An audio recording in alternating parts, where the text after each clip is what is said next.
The trial convened on December 9th, 1946, in British-occupied Hamburg. 7 women sat in the defendant's dock, their hands folded, their uniforms replaced by civilian clothes that no longer fit properly. They had been nurses. They had worn white. They had taken oaths. The courtroom was cold. Outside, snow gathered in the broken streets where children still searched rubble for anything useful. Inside, translators prepared their notes. Prosecutors arranged folders marked with red stamps. The women did not speak to each other. They had not spoken much since their arrest in May of 1945, when Allied forces entered the administrative compound of Ravensbrück concentration camp and found them attempting to burn medical records in a steel drum behind the infirmary. Ravensbrück, located 90 kilometers north of Berlin, had been designated in 1939 as the primary detention facility for women deemed enemies of the Reich. By 1945, over 130,000 women and children had passed through its gates. Many did not leave. The camp maintained a hospital block, Revier in German, a 2-story structure with barred windows and a red cross painted on the roof. It was staffed by SS medical personnel, civilian doctors contracted by the Reich Health Ministry, and nurses. The nurses had volunteered. Oberschwester Margarete Hoffmann sat in the first row of the dock. She was 41 years old. She had trained at the Charité Hospital in Berlin and had received commendations for her service during the occupation of Poland. In 1942, she requested transfer to Ravensbrück. Her application cited a desire to serve the state in a facility of critical national importance. Her request was approved. She arrived in March of that year and was assigned to Ward C, the surgical wing. The prosecution opened with testimony from a Polish survivor named Jadwiga Kaminska. She had been imprisoned in 1943 for distributing underground pamphlets in Warsaw. She was 19 years old when she arrived at Ravensbrück. She was 21 when the camp was liberated. She spoke through a translator, her voice low and mechanical, as though reciting something she had rehearsed many times in her mind. She described the selection process. Prisoners too ill to work were transferred to the Revier. They were told they would recover there. They were told they would receive care. Kaminska testified that in the summer of 1944 she witnessed female prisoners being called by number and escorted into Ward C under the supervision of Oberschwester Hoffmann. The women did not return. When asked about their fate, guards and nurses gave varying answers. Some said they had been transferred. Others said nothing at all. Kaminska paused during her testimony. The translator waited. The courtroom waited. Then she continued. She said that in October of 1944, while assigned to kitchen labor, she overheard 2 nurses speaking near the medical supply shed. One of them was Hoffmann. The other was a younger woman whose name Kaminska did not know. They were discussing a shipment delay. Phenol, Evipan sodium, morphine sulfate in quantities inconsistent with standard care. The conversation ended abruptly when the nurses noticed her. Kaminska did not report what she heard. There was no one to report it to. The prosecutor entered Exhibit 12 into evidence, a partially burned logbook recovered from the infirmary. The pages were brittle, edges curled black, but ink remained legible on several entries: dates, prisoner numbers, dosages, notes written in medical shorthand. One entry, dated August 3, 1944, recorded the administration of 10 cc phenol to prisoner 29847. Cause of death was listed as cardiac failure. There was no autopsy notation. The signature at the bottom of the page belonged to Margarete Hoffmann. The courtroom was silent, except for the scrape of a chair leg and the faint rustling of paper. Hoffmann did not look at the logbook. She looked at her hands. The concept of mercy killing, Gnadentod, was not new to German medical discourse. By the early 1930s, the term had appeared in academic journals, legal briefs, and private correspondence among physicians debating the ethical boundaries of terminal care. The Nazi regime formalized this debate in 1939 with the implementation of Action T4, a state-sanctioned euthanasia program targeting individuals deemed lebensunwertes Leben, life unworthy of life. The program's administrative headquarters occupied a villa at Tiergartenstrasse 4 in Berlin, hence the name. T4 was quietly suspended in 1941, following public protests led by Catholic clergy. It was not abolished, it was decentralized. Authority was transferred to regional health offices, concentration camp medical staffs, and contracted personnel operating under the supervision of the SS. The killing did not stop. It became quieter, more bureaucratic, more diffuse. At Ravensbrück, medical staff operated within a system that categorized prisoners by their utility. Those fit for labor were kept alive. Those too sick, too weak, or too resistant were reassigned. The reassignment often led to Ward C. Oberschwester Hoffmann's duties in Ward C were documented in her service records, which were seized by British intelligence officers in 1946. She administered medications. She prepared patients for surgery. She recorded vital signs and logged treatment outcomes. She supervised junior nurses and coordinated supply requisitions with the camp pharmacy. She worked 12-hour shifts, 6 days a week. She did not request leave. She did not file complaints. She performed her duties with the efficiency expected of a trained medical professional. Testimony from a second survivor, Zofia Monchka, provided additional context. Monchka had been assigned to the Revier as a prisoner orderly in 1943. Her role involved cleaning, transporting linens, and assisting nurses with non-medical tasks. She was not permitted to touch patients or access medication storage. She was not told what happened in the rooms she was forbidden to enter. But she saw. Monchka testified that on multiple occasions she observed Oberschwester Hoffmann escorting prisoners, always alone, always women who could not walk unassisted, into a small examination room adjacent to Ward C. The room had a single window covered with a heavy curtain. The door locked from the inside. Monchka testified that she would hear low voices, sometimes a cry, then silence. Hoffmann would emerge 15 to 20 minutes later, her uniform clean, her expression unchanged. She would carry a small metal tray, which she returned to the pharmacy cabinet. Monchka was instructed to clean the examination room afterward. She described the smell, antiseptic, sharp, and underneath it, something else she could not name. Monchka did not ask questions. Questions were dangerous.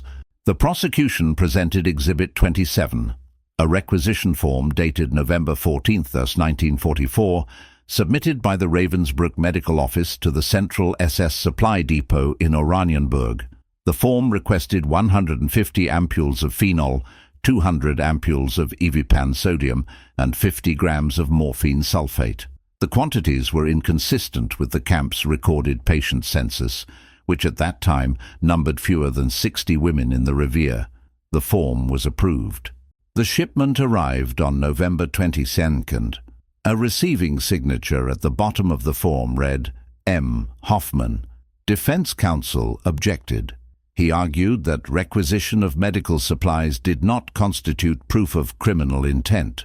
Nurses fulfilled orders. Nurses followed protocols established by superiors. Oberschwester Hoffmann was not a physician.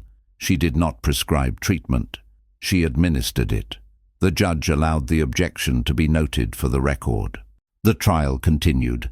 The prosecution then called Dr. Hans Treiter to the stand. Dr. Treiter had served as senior camp physician at Ravensbrück from 1943 to 1945.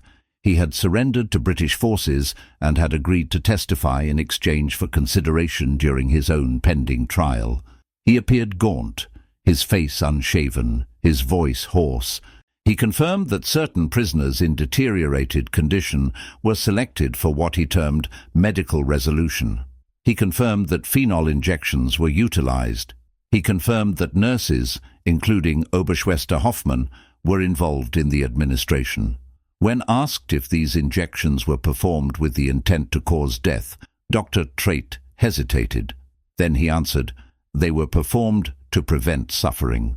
The prosecutor did not reply immediately. He let the silence stretch. Then he asked a follow-up question. "Doctor, were the patients informed that the injection would end their lives?" Dr. Trait looked at the floor. "No." "Did the patients consent?" "They were incapable of consent." "Who decided they were incapable?" "We did." The prosecutor nodded slowly. "By we, you mean yourself and the nursing staff under your supervision, including Oberschwester Hoffmann?" "Yes." The testimony concluded. Dr. Trait was led from the courtroom. He would be sentenced 4 months later. He would not appeal. The Allied war crimes tribunals established a legal framework distinguishing lawful wartime medical practice from acts constituting crimes against humanity. The framework required 3 elements: intent, knowledge, and participation. If a nurse knowingly participated in acts intended to kill non-combatants without medical justification, she could be held individually accountable, regardless of superior orders. The trial of Oberschwester Hoffmann and her co-defendants centered on this principle. The prosecution argued that the nurses at Ravensbrück were not simply following orders. They were integral to a system of systematic killing disguised as medical care. They selected patients. They prepared injections. They recorded deaths. They falsified records. They knew what they were doing. They did it anyway. The defense argued that the nurses operated within a coercive system. Refusal to obey orders could result in reassignment, imprisonment, or execution. The nurses believed they were alleviating suffering. They believed they were acting in accordance with medical ethics as defined by the state. They were taught that certain lives, those of enemies, saboteurs, the incurably ill, held diminished value. They were taught this in nursing school. They were taught this by doctors. They were taught this by the state. The court examined personnel records from the Reich Nursing Association, which had overseen the training and certification of all German nurses since 1936. Curricula from the period included instruction in racial hygiene, population management, and the nurse's duty to the Volk. A training manual from 1938, entered as Exhibit 34, included a chapter titled "The Nurse's Role in National Health." The chapter stated, "The nurse must recognize that her duty extends beyond the individual patient. She serves the health of the nation. In cases where the individual's survival conflicts with the collective good, the nurse must prioritize the collective." One of the defense witnesses, a retired nursing instructor named Ilse Brenner, testified that such teachings were standard across German medical institutions during the Nazi period. She described them as ideological, not criminal. She argued that nurses trained under this system could not be held responsible for beliefs they had been systematically conditioned to accept.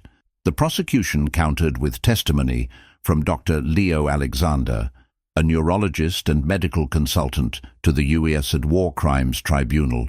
Dr. Alexander had been involved in the investigation of Nazi medical experiments and euthanasia programs since 1945. He testified that coercion could explain obedience, but it could not explain initiative. He noted that many of the nurses at Ravensbrück, including Hoffmann, had volunteered for their positions. They had requested transfers. They had sought promotion. They had received commendations. They had acted, in many instances, without direct supervision. Dr. Alexander presented a document recovered from Hoffmann's personal quarters, a diary entry dated July 19, 1944. The entry was brief. It read, "Another 12 today. The work is difficult, but necessary. I remind myself that we are sparing them greater suffering. I remind myself that this is mercy." The courtroom was silent. Hoffmann did not deny writing the entry. She did not deny its contents. When asked by her own defense counsel to explain what she meant, she said only, "I believed it was true." The trial turned on this question. Could belief absolve action? Witness testimony continued. Former prisoners described the selection process in detail. Women too weak to stand were marked. Women who resisted labor assignments were marked. Women who became ill were marked. There was no appeal. There was no second opinion. The decision was made by medical staff. The decision was final. One survivor, a French resistance member named Simone Leroux, testified that she had been selected in December of 1944 after contracting pneumonia. She was taken to Ward C. She was placed on a cot in the examination room. Oberschwester Hoffmann entered. She did not speak. She prepared a syringe. Leroux, delirious with fever, did not understand what was happening until she saw Hoffmann approach with the needle. Leroux panicked. She tried to rise. She could not. Hoffmann placed a hand on her shoulder and told her, in German, to remain still. Leroux did not speak German, but she understood the tone. She understood the intention. She began to scream. 2 orderlies entered. They held her down. Hoffmann inserted the needle, but Leroux did not die. The injection missed the vein. Leroux convulsed. She vomited. She lost consciousness. When she woke, she was in a different room. Hoffmann was gone. A prisoner nurse, a Slovak woman whose name Leroux never learned, had apparently intervened. The injection had not been lethal, or it had been incomplete. Leroux did not know.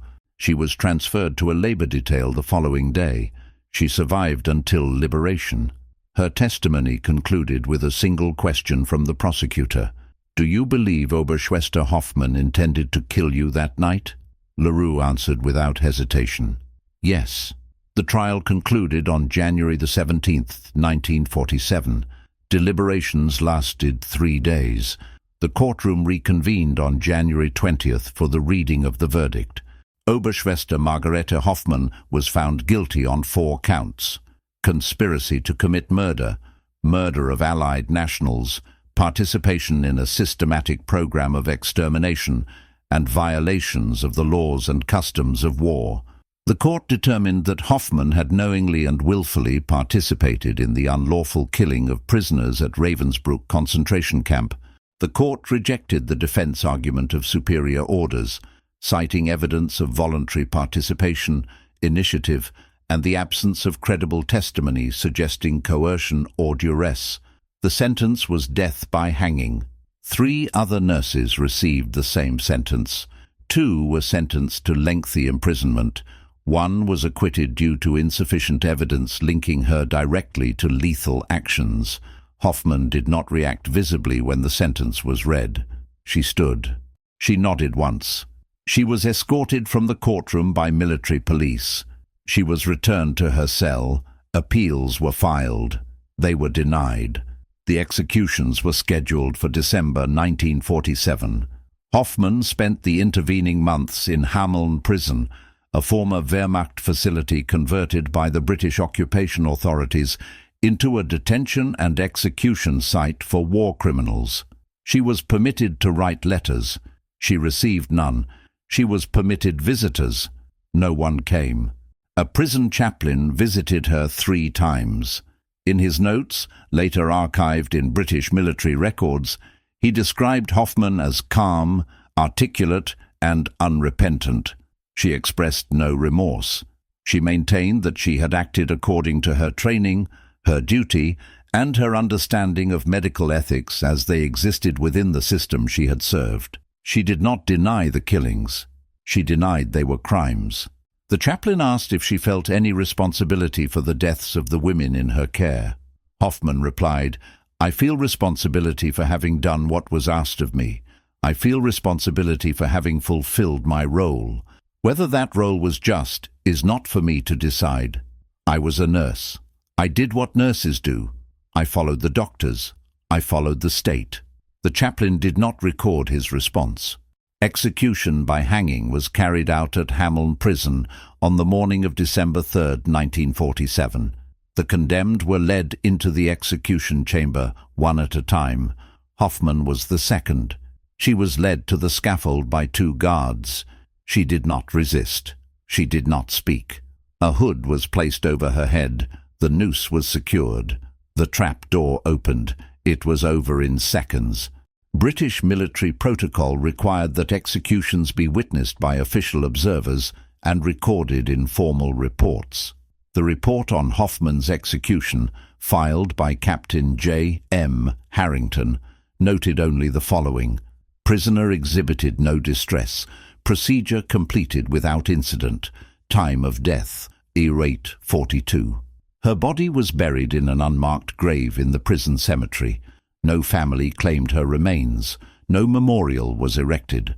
Her name appeared in trial transcripts, archival documents, and a handful of historical studies published decades later. She was not remembered. She was catalogued. In the years following the war, more than 20 nurses who had served in Nazi concentration camps, euthanasia centers, and medical killing facilities were tried by Allied military tribunals. Of those, 16 were convicted, 7 were executed. The rest received prison sentences ranging from 10 years to life. By 1958, all but 2 had been released. Most returned to civilian life. Some resumed careers in nursing or healthcare administration. Some changed their names. Some said nothing. The trials of nurses were not widely publicized. The focus of post-war justice was on doctors, camp commanders, and SS officers, those perceived as architects of atrocity. Nurses, by contrast, were often viewed as secondary actors, subordinate participants whose guilt was mitigated by gender, profession, and presumed powerlessness. This perception was inaccurate. It was also convenient. The question of complicity among medical personnel remained legally and morally unresolved. Where did duty end and criminality begin? Could a nurse who administered a lethal injection under orders be held to the same standard as the doctor who prescribed it? Could a nurse who volunteered for such duties be distinguished from one who was assigned? Could a nurse who believed she was alleviating suffering be condemned for acting on that belief, even if the belief itself was shaped by systematic indoctrination? The tribunals answered yes, but the convictions did not settle the question. They only documented it. Ravensbrück concentration camp was liberated by Soviet forces on April 30th, 1945. By that time, most of the medical staff had fled or been evacuated westward. Those who remained were arrested. Some committed suicide. Some were tried by Soviet military courts and sentenced to lengthy terms in labor camps. Others were transferred to Allied custody and tried under international law. The camp itself was partially dismantled. Some structures were demolished. Others were converted for use by Soviet occupation authorities. In 1959, the site was designated a memorial. In 1993, it was opened as a museum. The examination room adjacent to Ward C no longer exists. The building was torn down in 1952. The medical records, logs, and requisition forms that survived the war are stored in archives in Berlin, London, and Washington. They are accessible to researchers by appointment. Few request them. The women who were killed in that room, by phenol, by morphine, by neglect, are recorded in fragmentary prisoner lists compiled by camp survivors, Allied investigators, and post-war commemoration organizations. Their numbers are estimates.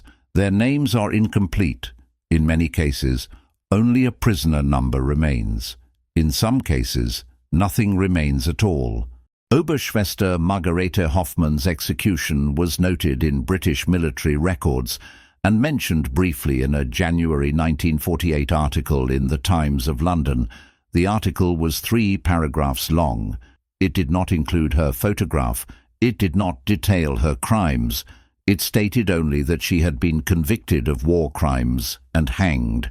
The article appeared on page 7, beneath a report on coal shortages and adjacent to an advertisement for wool coats.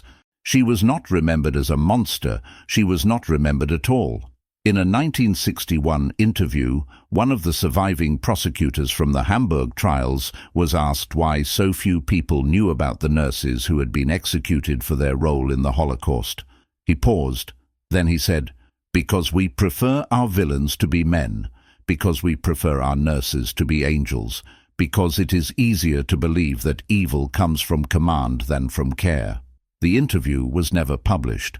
The transcript was filed in a university archive in Massachusetts. It was discovered in 2003 by a graduate student researching post-war justice.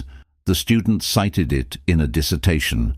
The dissertation was read by 11 people. The execution of German nurses after World War II remains one of the least examined aspects of Allied war crimes tribunals. It is mentioned in footnotes. It is catalogued in registries. It is taught in specialized seminars on medical ethics and the Holocaust. It is not widely known. It is not widely discussed. But the evidence remains. The trial transcripts, the requisition forms, the testimony of survivors, the logbooks, the graves, and in the archives, a single diary entry, written in careful script. I remind myself that this is mercy.